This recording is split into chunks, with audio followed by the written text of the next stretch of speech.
Imagine driving through a snowy mountain pass in the dead of night, when suddenly a lone German shepherd steps into your headlights as if she has been waiting for you all along.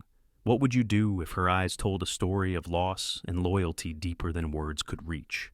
Tonight, I will share with you a true winter story of courage, trust, and a dog who refused to fall. As we begin this journey, let me ask you, where in the world are you watching from? Comment below and let us know. And please remember to click subscribe to support this channel so we can continue bringing you stories like this one, filled with hope, compassion, and quiet miracles. Snow laid itself over Cedarwood Pass, the way memory lays over an old wound, soft on the surface, sharp if touched too deep. The mountain town, tucked between dark pines and jagged ridgelines, had almost disappeared beneath the storm. Streetlights were blurred halos, rooftops turned into vague white humps, and the highway that cut through the pass was little more than a narrow vein of black fighting, not to be swallowed by drifting snow. Officer Michael Reeve drove that thin black vein with the patient focus of a man who had spent too many nights in bad weather. He was in his late 30s, tall and broad-shouldered in his winter duty jacket, the kind of build that came from years of lifting more than paperwork. His hair was dark, cropped short out of old habit, flecked now with a few early strands of gray at the temples. A faint scar traced along his jawline, a pale reminder of a mission gone wrong years ago when he had served in a mountain search and rescue unit overseas. People in Cedarwood Pass knew him as the quiet officer who listened more than he spoke, the one who showed up to domestic calls with a calm steadiness instead of raised volume. He was courteous but reserved, gentle with old folks and kids, but there was a distance in his eyes, as if some part of him never quite left the mountains where he had once lost a teammate under falling snow. That night, the heater in his cruiser hummed low, while the wipers fought the storm in steady arcs. The radio crackled occasionally with weather alerts and minor calls from town, but the roads out near the pass were mostly empty. Anyone with sense had already gone home and stayed there. Michael had not planned to stop. His intention was simple: finish the perimeter check, loop back to the station, fill out his reports, and then go home to the small cabin he kept outside town. Another storm night, another quiet watch. Then his headlights caught something in the road. At first, it was just a shape in the sea of white, a shadow that didn't match the clean, smooth lines of snowdrifts. He eased his foot onto the brake, tires crunching on packed snow. The shape stood in the center of his lane, hunched but unyielding. Not a fallen branch, not a rock slide. Alive. He flicked his high beams on. The storm carved the light into 100 spinning flakes, but now he could see her clearly. A German shepherd stood in the middle of the road, framed by swirling snow. She was large for a female, 4 or 5 years old by the look of her, with a thick sable coat dark along her back and lighter on her legs and chest. The fur was matted with ice, clumped along her flanks and tail, and one of her hind legs bore little weight, the paw barely touching the snow. She held herself with a strange, stubborn dignity despite the limp, ears tilted forward, chest lifted, eyes locked on the cruiser. And those eyes were not wild. They were dark, steady, carrying a depth that spoke of long vigilance and bone-deep exhaustion. Not a stray that had gone feral. Something else, something trained. Michael let the cruiser roll to a slow stop several yards away, engine still idling. For a moment, he simply watched her through the windshield. She did not flinch under the headlights. She did not bolt. She didn't even bark. She just stood there in the storm, as though she had been waiting on that very spot for him and no one else. "What are you doing out here?" he murmured to himself. Habit took over, the quiet voice, the measured breathing. He slipped the car into park, reached for his heavy winter coat, and pulled his knit cap low over his ears. The cold bit through the cracked door like a living thing when he opened it. Wind rushed in, dry and sharp, carrying the sting of ice. Snowflakes glittered in the beams of his headlights as he stepped down into the ankle-deep powder at the edge of the road. He kept his hands visible, fingers open, palms empty. "Easy, girl," he called softly over the wind. "Don't move. I'm not here to hurt you." His voice was calm, lower than usual, rounded at the edges by something almost like apology. He had seen patrol reports about loose dogs in storms before, thin, nervous, sometimes aggressive. This was not that. The shepherd's gaze stayed locked on him, tracking every step. Up close, he saw more details. The faint outline of old scars along her left shoulder. A slightly worn patch of fur where a harness might once have rubbed. The taut lines of muscle beneath the cold, stiffened coat. She had the compact, balanced build of a working dog, not a backyard pet. Her chest rose and fell a bit too fast. She was on the edge of her limits, but still holding her ground. "You're a long way from any porch, sweetheart," he muttered, half to her, half to himself. He slowed his pace as he approached, boots crunching on the crusted snow, the sound oddly loud in the muffled dark. The highway around them felt suspended outside of time, a narrow island of light in a world of white. As he drew closer, he noticed something else. She wasn't blocking the road at random. Her body was angled slightly, not toward him, but toward the ditch to his right, where the plows had pushed up a chaotic wall of churned ice and broken pallets. Half buried against that drift was a stack of old wooden boards, weathered and splintered, forming a makeshift shelter of sorts. Wind had piled snow around it, but not completely. There was a gap beneath one sagging pallet, a small dark mouth where the storm's howling couldn't quite reach. Michael's throat tightened with a feeling he recognized from past missions, the prickle that came right before you found either a survivor or a body. The shepherd shifted her weight, just enough to put herself between him and that gap under the pallet, not aggressively, protectively, guarding something. "What have you got back there?" he whispered. He stopped advancing directly on her and instead angled his body, slightly so he could see past her without crowding her. The wind slapped his exposed cheek and his breath turned to mist before his face. The dog's tail hung low, not tucked, just tired. She let out a low, almost inaudible whine, as if urging him to look, but warning him not to rush. Michael bent his knees, lowering himself slowly into a half-crouch. The movement sent a faint ache through his left leg, a souvenir from a slide down an icy ravine years ago. He ignored it. He had ignored worse. From this angle, the darkness under the pallet seemed even deeper compared to the snow-bright world around it. He reached into his coat pocket and, with deliberate care, pulled out his small flashlight. He did not click it on right away. First, he glanced at the shepherd. "I'm just going to look," he said gently.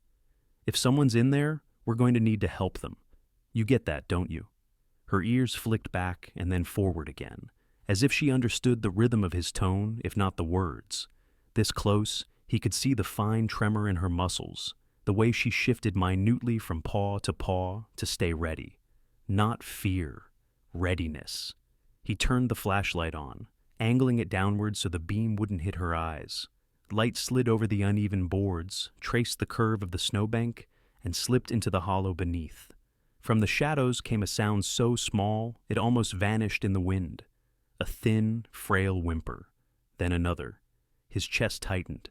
He edged closer, the cold seeping up through his knees as he sank onto one of them. The beam of his flashlight found 3 tiny forms huddled against each other, pressed into a shallow depression in the frozen earth. 3 German shepherd puppies, no more than a few weeks old. Their fur was a blurred mix of black and tan, still fluffy, not yet sleek like an adult's. One of them lifted its head weakly, eyes only half open, and let out a soft, broken cry. The others shivered, their small bodies twitching with the effort of staying alive in a world far too cold for them. For a few seconds, Michael simply knelt there, listening to the whimpers, feeling the wind stab at the back of his neck. The storm felt suddenly obscene, like a bully standing over a cradle. "Okay," he breathed. "All right, I see you." He adjusted the flashlight, tucking it between his shoulder and jaw so his hands were free. As he moved, he felt the shepherd's presence shift behind him. She stepped closer, the crunch of her paws soft but unmistakable. Now she was near enough that he could feel the faint heat of her body through the layers of his coat. She did not growl. She did not push past. She was close enough to intervene if he hurt them, close enough to stop him if he failed them. "Hey there, little ones," he murmured toward the dark hollow. "You picked one hell of a night to come into the world." Carefully, he slid his hands under the nearest puppy. Its belly was chilled, ribs thin, but there was still a stubborn pulse under his fingers, a tiny heart beating like a drumstick on a small drum. The pup let out a breathy squeak and then went limp against his palms, not in surrender, but in exhaustion. He looked back over his shoulder. The shepherd's eyes were on him, sharp and unblinking. Her whole body was tense, every line of muscle drawing a line from her to those pups. Up close, he could see how gaunt she was beneath the thick fur. Her ribs were not yet protruding, but the layer of healthy weight had vanished. She had spent herself keeping them alive. "You did good," he said quietly to her. "You kept them breathing. I'll take it from here, okay?" He wasn't sure which of them he was trying to convince. He shrugged off his outer patrol jacket, teeth gritting as the wind bit through his uniform layers. Working quickly, he folded the jacket into a crude nest in the crook of his arm. One by one, he scooped the puppies from beneath the pallet, tucking their shivering bodies into the warmth of the fabric. Tiny claws caught on his sleeves. One pup tried to bury its nose deeper into the jacket, seeking heat. Another emitted a weak, protesting chirp that sounded almost like accusation for having been moved. The shepherd leaned her head forward each time he lifted a pup, sniffing them anxiously, checking and rechecking as if counting. When the last one was settled, a trio of small, trembling lumps against his chest, he shifted his attention fully to her. Snow collected along the ridge of her back, outlining her in white. Her breathing was still fast, but there was something different in her eyes now, less of the frantic, more of the measuring, as if she were weighing him the way she had weighed the storm, the road, every other danger she had faced. Michael slowly lowered himself from his kneel to sit on the packed snow, puppies cradled in his lap inside the jacket. The cold seeped into him ruthlessly, but he let it. Making himself smaller, less imposing, mattered more. He extended his free hand toward the shepherd, palm up, fingers relaxed. "Come on, girl," he said softly. "Let me help you too. They're no good without you, and you're no good if you freeze out here." The wind tossed his words away as soon as he spoke them, but tone mattered more than volume. He stayed like that, arm outstretched, hand open, while his knees numbed and his toes burned inside his boots. The shepherd did not rush. She stood there, studying him, her ears twitching as the cruiser's engine idled behind them as the storm hissed against the snowbanks. A few flakes caught on her whiskers and melted slowly. Then she moved, one careful step, another. Her limp was more obvious at close range now, the right hind leg not bearing full weight, the stride shortened. Each motion was deliberate. She did not slink like an animal in trouble. She approached like a soldier, testing unfamiliar ground. When she was close enough that he could see the flecks of amber in her dark eyes, she paused again. Her nose lifted, drawing in his scent. The sharp tang of cold metal from his badge, the faint traces of coffee, pine soap, and gun oil from his holster. The underlying note of human fatigue and something else. Regret, maybe, to a nose that had spent years reading fear and sorrow off uniforms. "You've seen men like me before, haven't you?" he whispered. "But I'm not those men. Not tonight." Her ears flicked back, then forward. After a moment that felt as stretched as a lifetime, she leaned down. Her muzzle brushed his fingers, whiskers tickling his skin. She inhaled, testing. His hand stayed steady, though his heart hammered against his ribs. Slowly, with a gentleness that surprised even him, he curled his fingers, letting them touch the wet, cold fur along her chin. She did not pull away. Instead, she took one final small step closer and lowered her head fully into his open palm. The weight of it was solid, warm despite the snow. Her eyes slipped half closed, not in defeat, but in something more complicated, older than training. A fragile opening of trust, not submission. Agreement.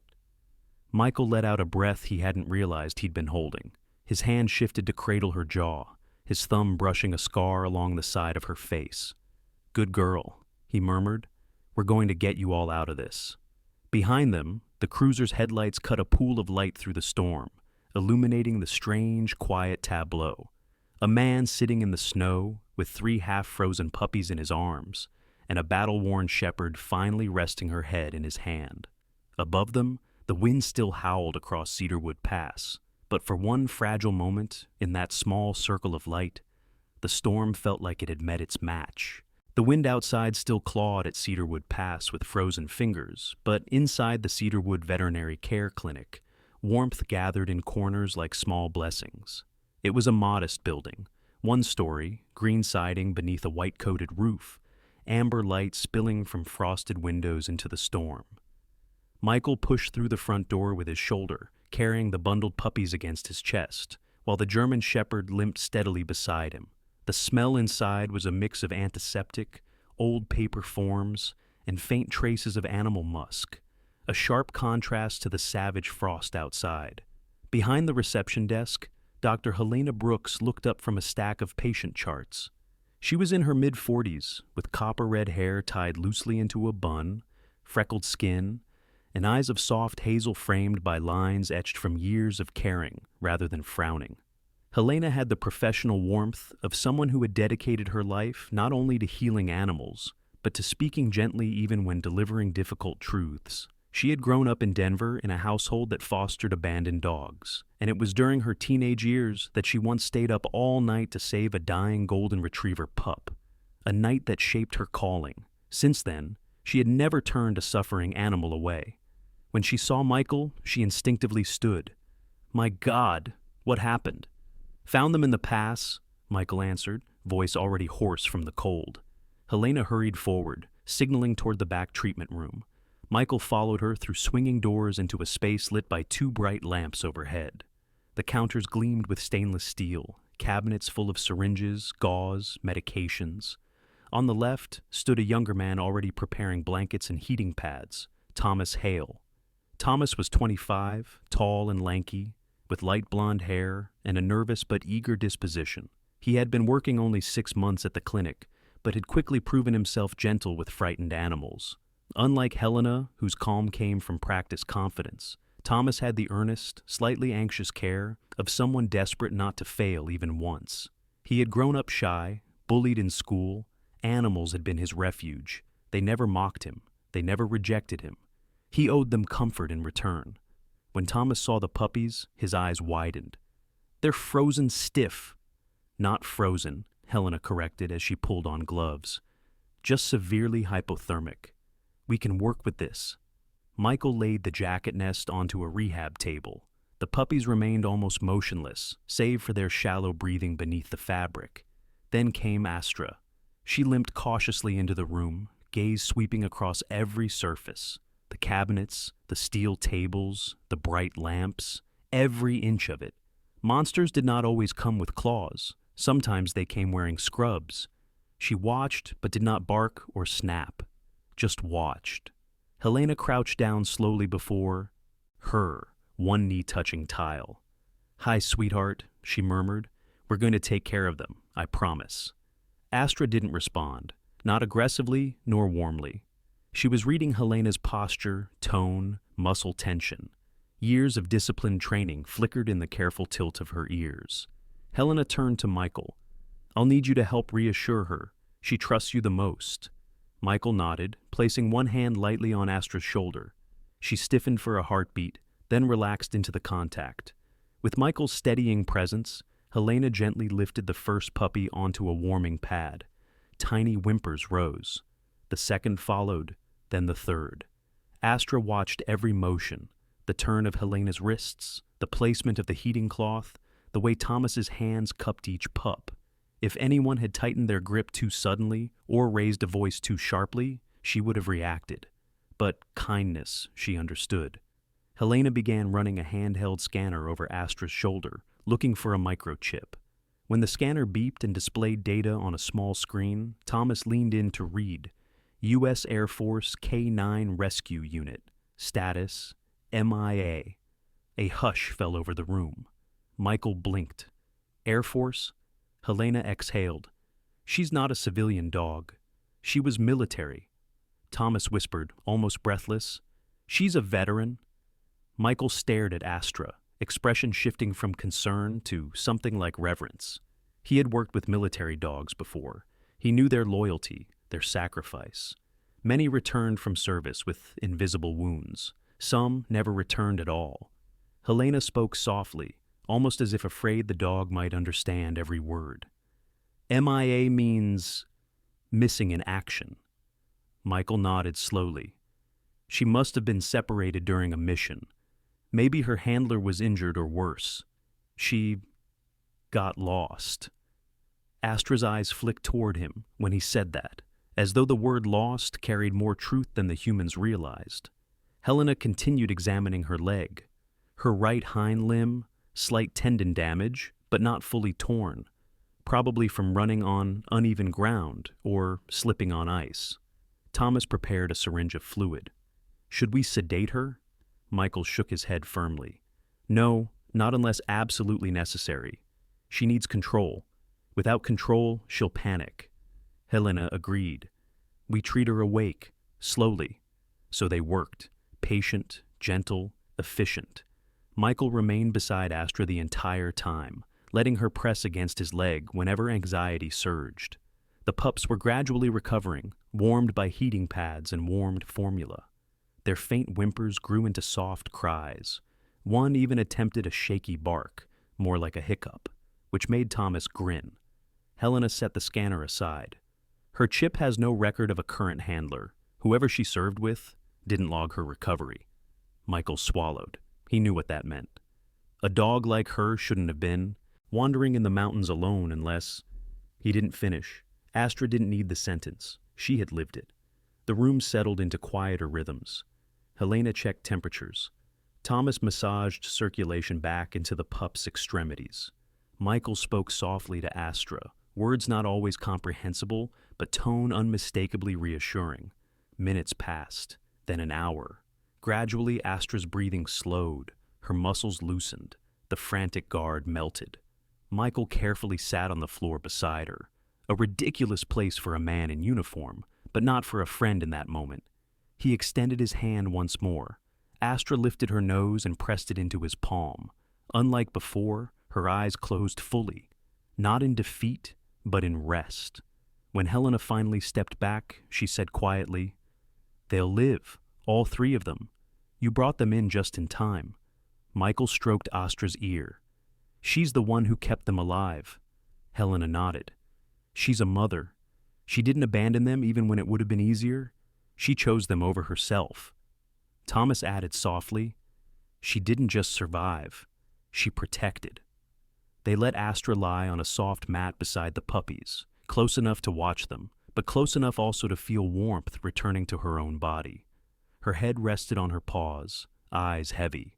Michael stayed through the night, refusing every suggestion to go home. He sat on a bench in the corner, coat draped over his lap, watching the gentle breathing of 4 lives. At one point, Helena handed him a mug of hot black tea. "You look exhausted." "I've been worse," he replied. Helena looked between him and Astra. "She trusts you," she said. "You're the first safe human she's found since... whatever happened."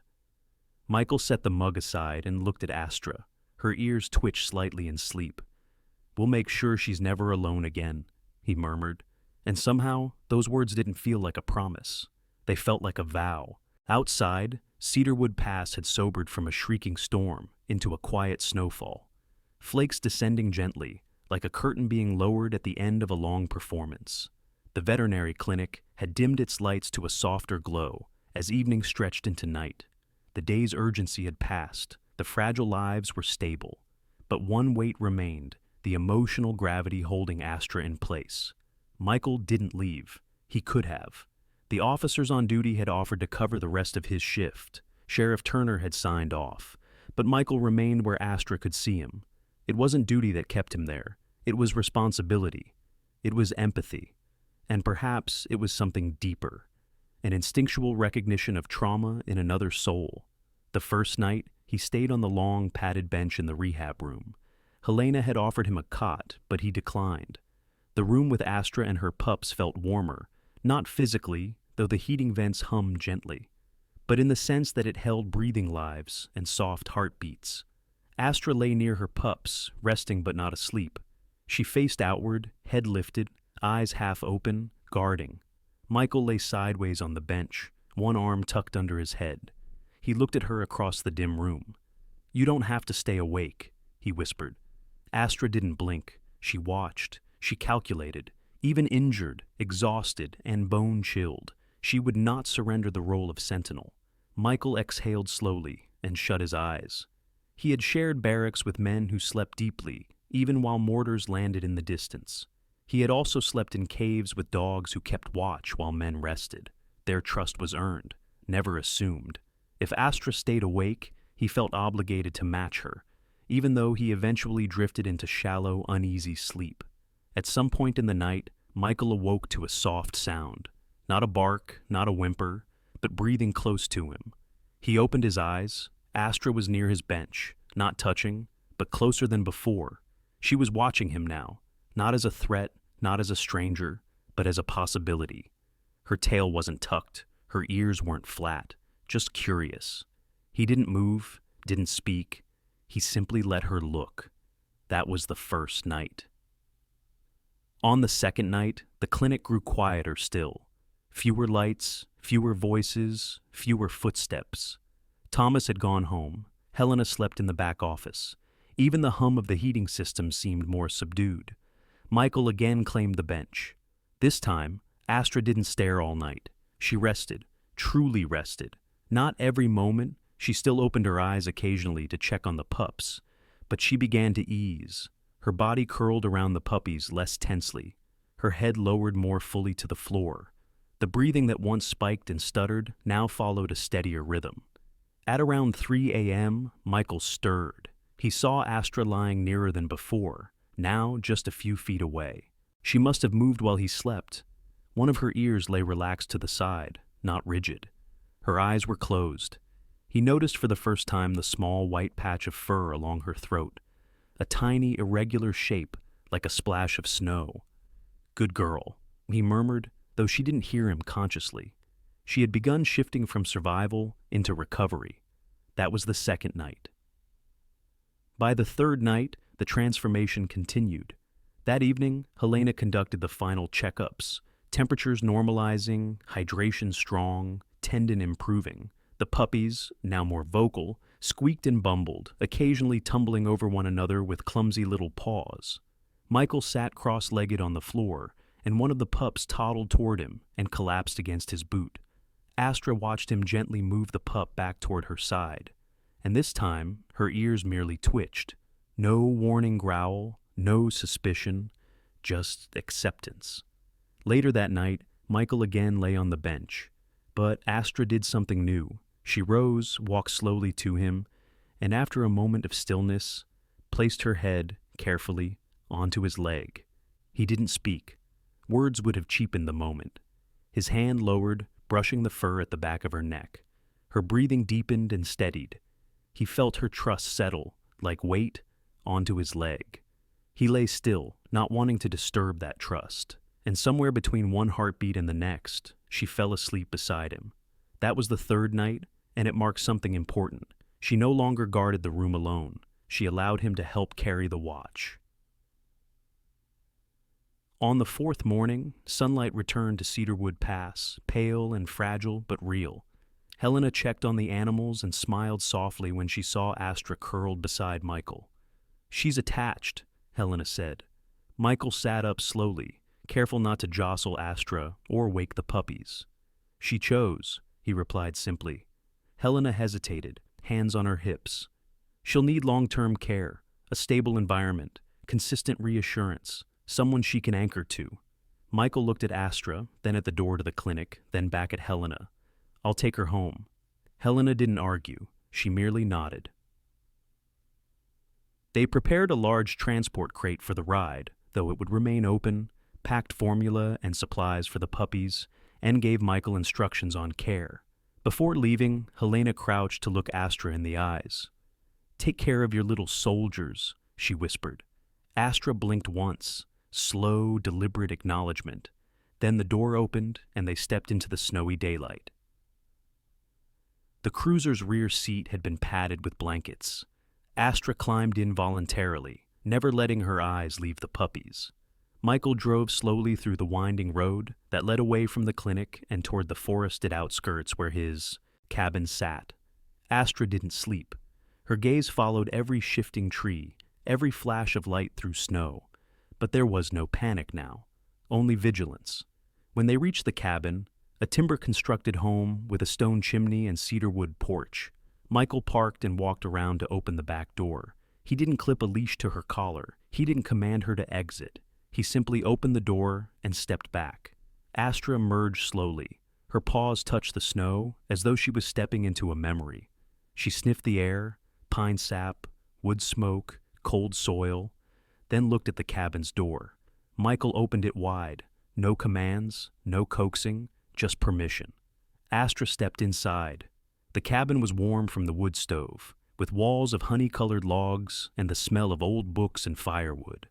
A woven rug covered the floor beside the hearth. Michael knelt to place the puppies in a soft basket lined with blankets. Astra moved beside them.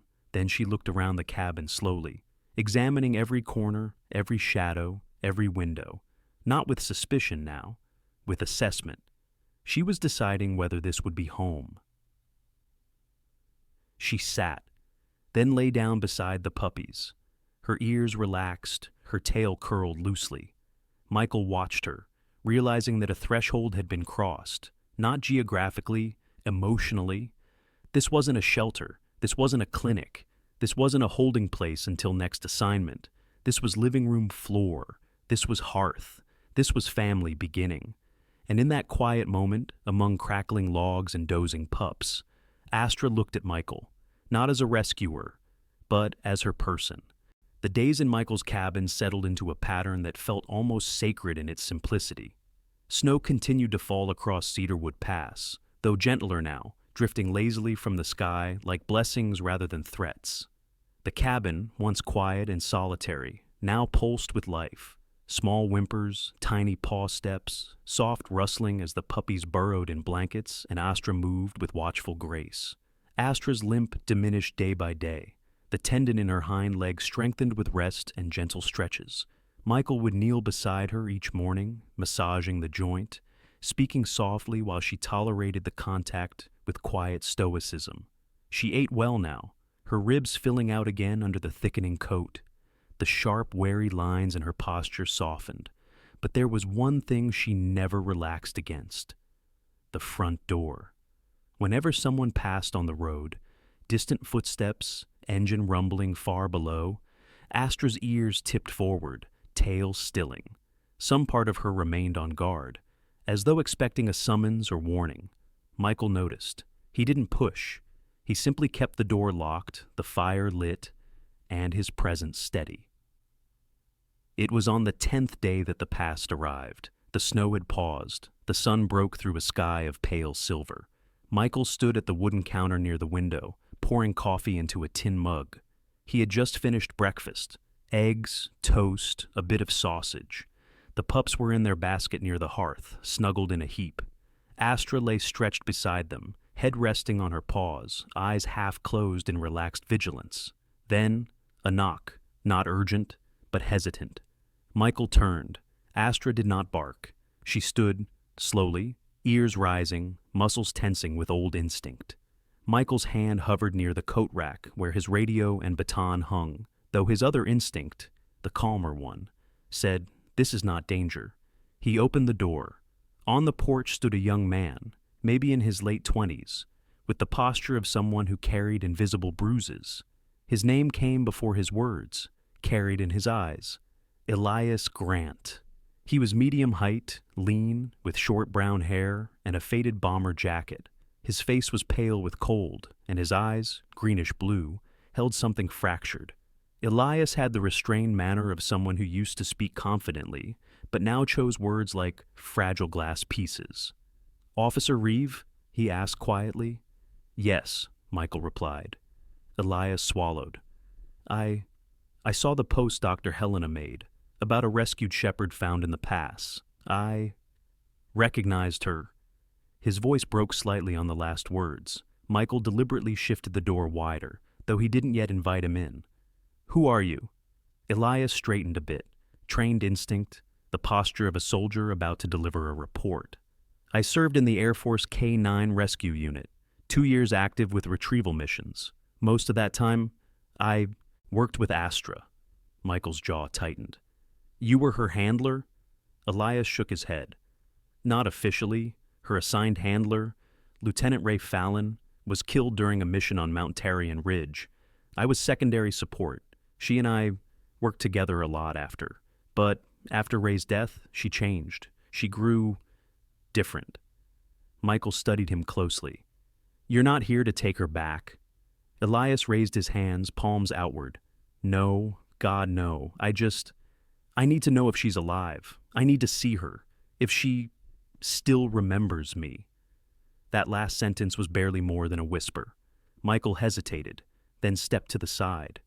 Okay, come in. Elias entered the cabin slowly. Astra stood in the center of the room, body angled protectively between Elias and the puppies. But she didn't growl. She didn't panic.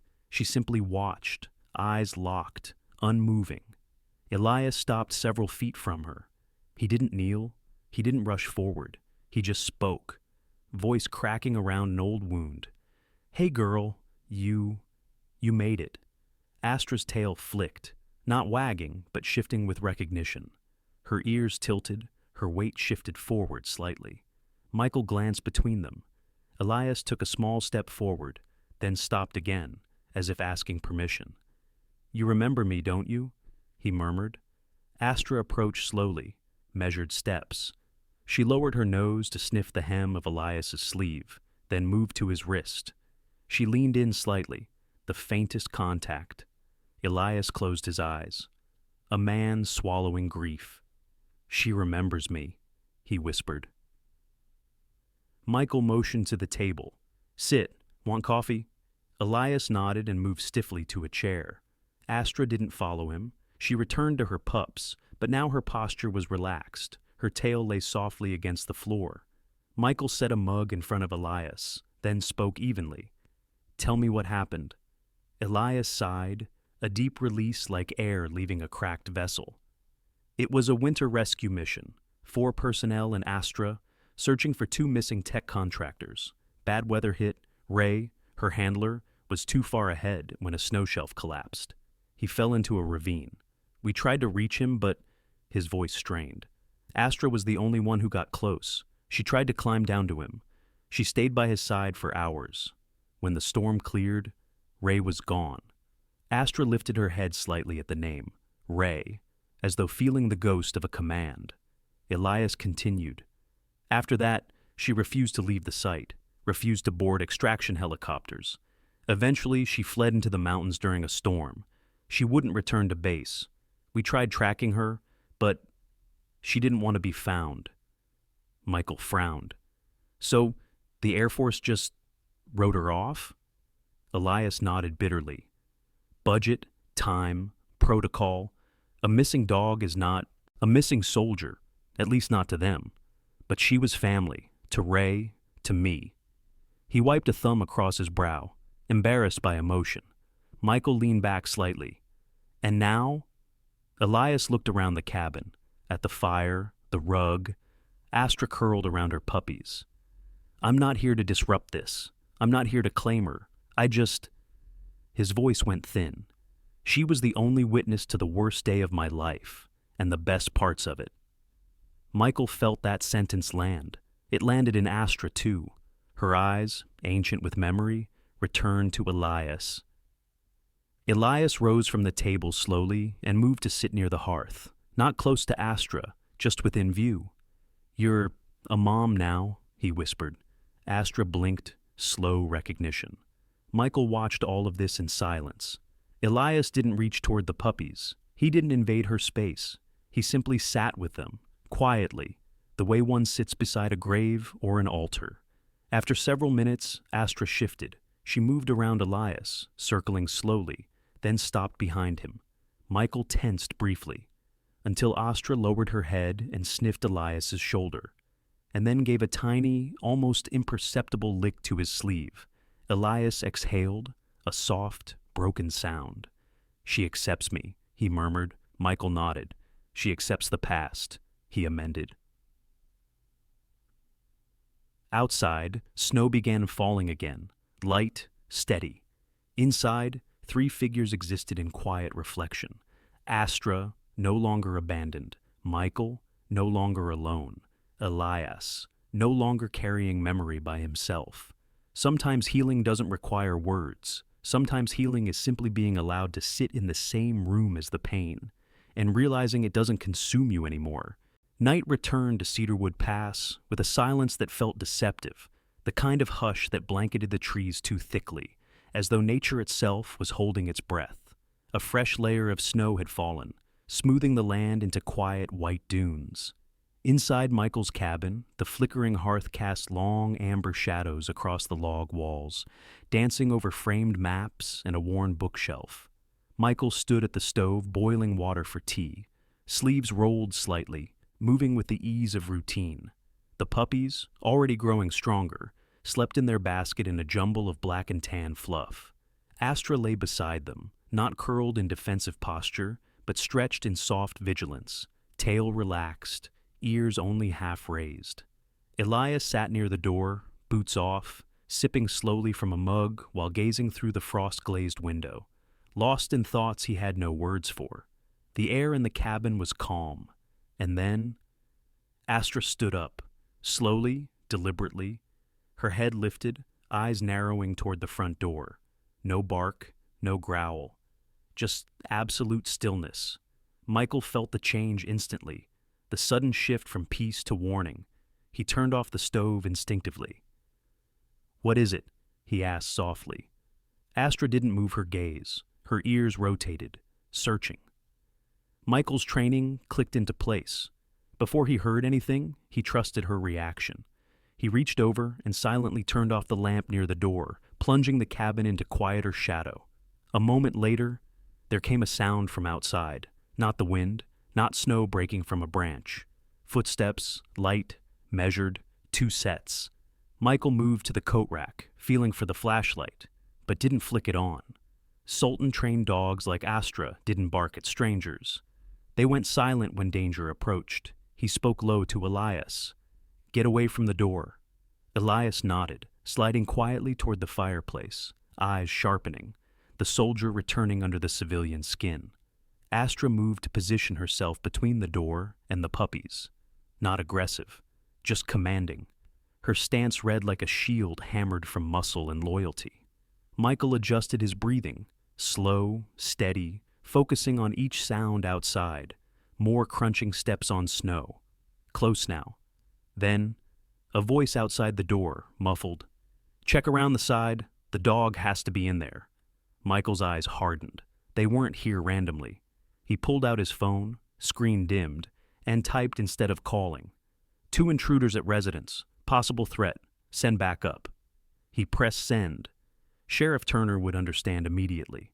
Then he set the phone down, quiet as snowfall. He reached not for the gun, but for the thick oak baton leaning near the wood bin. He didn't want bullets, not with puppies nearby, not with fear in the air. Elias whispered, "They're after her." Michael nodded. A shadow fell across the window. A hand pressed against the glass to test the pain. Michael inhaled. He knew this moment. He had been in other dark huts, other storms, other nights. Astra lowered her head, shoulders rising. A low rumbling sound began deep in her chest. Not loud, but ancient. The sound a wolf might make before defending a den. Michael motioned one hand downward, calming, not at Astra, she knew her part, but at himself. It was a gesture grounding both man and dog. Then the doorknob turned, locked, a pause, then crash. The door burst inward, a shoulder slam. A man stumbled in, face wrapped in a scarf, eyes sharp with illicit intent. Behind him, another silhouette moved near the porch, waiting. The first intruder scanned the room quickly. "There!" he shouted. "The dog! Grab it!" He took 2 aggressive steps forward. Astra didn't lunge. She moved between him and the puppies, body forming a line of absolute refusal. Her teeth flashed briefly, not in panic, but in statement. "You will not pass." Michael raised the baton. "I wouldn't take another step." The intruder sneered. "You have no idea what that dog's worth, or who wants her back." Michael's voice dropped, edges of iron beneath frost. "She's not a thing, not property, not your job to retrieve." The man made a mistake then. He moved toward the puppies. Astra surged forward, not biting, but blocking with her full weight, chest colliding with his shin. He stumbled, Michael closed the distance and drove the baton into the man's forearm, not to break, but to disable. The intruder yelped, stumbling back. Outside, from the porch, the second man cursed, rushed to the doorway. Then, slicing through the cold night, a sound split the air. Police siren. Faint at first, then growing. The second intruder froze, instinct of the prey flickering through him. The first intruder cursed under his breath and backed away toward the porch. "You don't get it. She was trained, she was expensive, someone wants her back." Michael advanced a step. "Someone will have to visit the station to claim her." A bright wash of blue and red light spread through the trees as a squad car pulled into view. Tires crunched to a halt outside the porch. Sheriff Turner's voice boomed through the darkness. "Step out with your hands up." The second intruder ran. "Bad move. Snow is not a friend to those who flee in panic." Turner and another officer caught him near the tree line. The man inside the cabin made one last glance toward Astra, something between frustration and respect, then surrendered as Michael stepped forward and handcuffed him to the hinge post. Astra remained in position until the handcuffs clicked. Only then did her body ease. The puppy stirred and whimpered, sensing adrenaline in the air. Michael knelt beside Astra and placed a steady hand along her back. "You did good. You held the line." Her breathing slowed. Her tail lowered, not tucked, just returning to peace. Sheriff Turner entered the cabin. He was a man in his mid-50s, round-faced, steely-eyed, a sheriff who had seen enough winters and enough fools to know when to be gentle and when to be unforgiving. "You all right, Mike?" Michael nodded. "Yeah." They didn't get close. Turner glanced at Astra, now sitting calmly beside Michael, then at the puppies, blinking at the sudden brightness of police flashlights. Turner exhaled. "People don't break into a man's home for just any dog." Michael replied quietly, "She's not any dog." Turner nodded. "Seems to me the whole town knows that now." Two officers dragged the intruders out to the car, reading out charges. The night began to settle again, sirens fading into the distance. Michael shut the door, this time bolted. Astra turned, padding back toward her pups. Elias sat again by the fire, pale from the confrontation. Michael poured him fresh tea. Nobody spoke for a while. Silence reclaimed the cabin. But this time, it was different from the silence before. It was not a warning. It was aftermath. A quiet rebuilding, like dust settling after a battle. Finally, Elias looked over at Astra and whispered, "She didn't attack. She just stood guard." Michael nodded. "She's learned something here, that she's not alone. She doesn't have to fight alone anymore." Astra curled around her puppies. Her eyelids drooped, not from exhaustion now, but from safety. Outside, snow fell again, softly, like a prayer being laid across the land. The winter began to loosen its grip on Cedarwood Pass. Snow still lay thick in the hollows and under the trees, but where sunlight struck directly, patches of dark soil began to appear, like old wounds cautiously reopening to the world. The roads into town grew easier to travel. The townsfolk emerged more often, walking dogs, running errands, trading news. And slowly, something began to take shape just outside of town. A project that started with one man, one dog, and 3 growing puppies. It was Michael's idea first, though he would later insist it was Astra's spirit that built it. At the entrance to the cabin property, a wooden sign appeared. The cedar plank had been smoothed, sanded, and etched with careful craftsmanship. Astra's Lodge, a sanctuary for rescue dogs. The carving had been done by Sheriff Turner himself, whose grandfather had taught him woodworking in his youth. Turner came on a Saturday morning after the incident, sleeves rolled up, tools in a leather satchel. When he finished carving Astra's name and sealed the wood with linseed oil, he stepped back and admired the work. "She deserves a legacy," he said simply. Meanwhile, Helena Brooks, caring and methodical, oversaw the health of the growing sanctuary residents. She visited often, bringing medical supplies, nutritional supplements, soft beds, chew ropes, and a growing list of dogs needing help from the area. She didn't advertise the sanctuary widely yet. Trust was still its currency, but already neighbors had begun sending word. "There's a old shepherd near Frostbrook. Might need a place." A stray husky's been wandering the timber roads. Someone's dog passed away. The other one is lonely and confused. Cedarwood Pass had its hardships, but it also had its heart. Thomas Hale, the young assistant at the clinic, became the de facto handyman of Astra's lodge. His gentle eagerness made him perfect for the job. He built dog runs, insulated kennels, improvised play structures. Whenever he hammered a nail or measured a beam, a puppy, Aspen or Maple or Frost, would inevitably wander into the construction zone. Thomas would laugh, pick up the pup, set it down elsewhere, and return to his work, only for the pup to immediately toddle back. "You're worse than toddlers," he told them, smiling. Elias Grant became a constant presence as well. At first, he visited simply to see Astra, cautiously, respectfully, like someone visiting the bedside of an old, wounded friend. But as weeks passed, his role shifted. He began helping with supplies, taking the dogs on walks, repairing fencing, and even showing Michael how Astra had been trained. Voice commands, hand gestures, emergency signals. "If she freezes when someone approaches," Elias explained, "it's not fear, it's tactical assessment." Michael nodded. "So I noticed." Elias chuckled. "Yeah, she never does anything halfway." As winter warmed toward early spring, Astra herself changed. The limp faded almost entirely, though a slight hesitation remained in her stride, a reminder that her past could never fully leave her body. But emotionally, she grew stronger. She no longer flinched when doors opened suddenly. She no longer stiffened at footsteps on the porch. Instead, she learned the new rhythms of safety.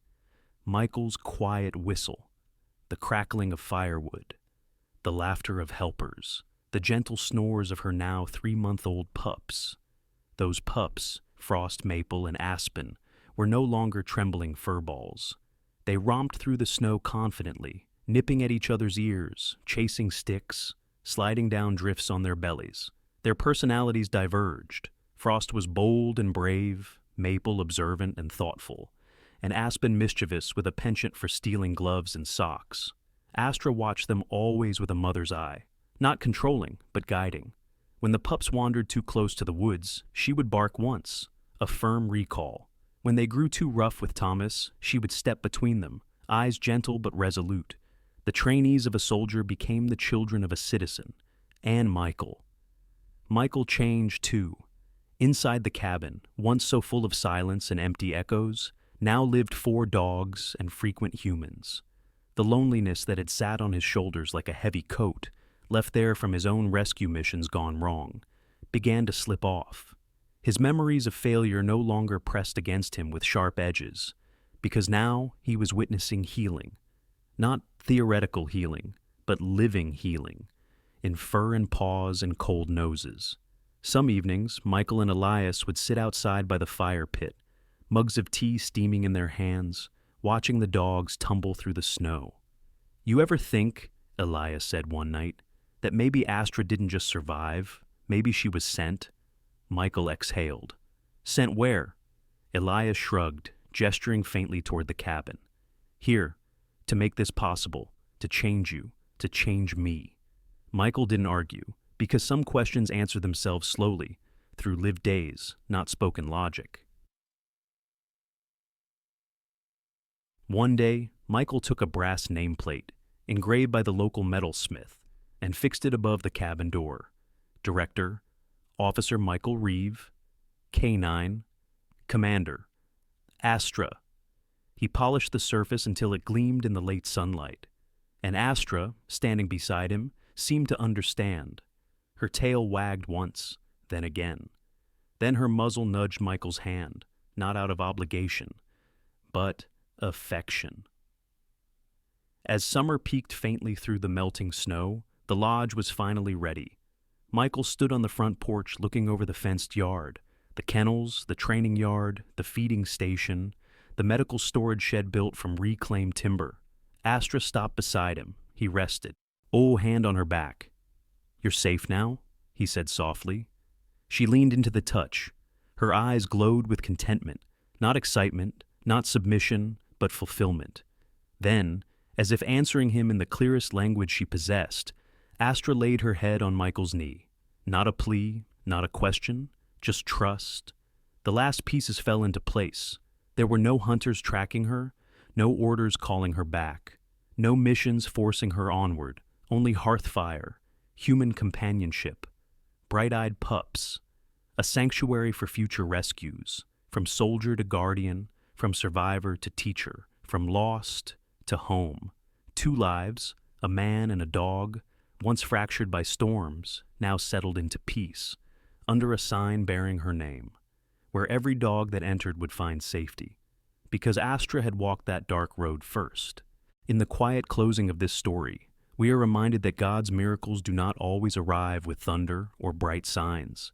Sometimes they come through a lost dog who refuses to give up, through a man who chooses compassion, through a community that decides to build a sanctuary instead of turning away. In our everyday lives, we face storms of our own moments of fear, uncertainty, and loneliness.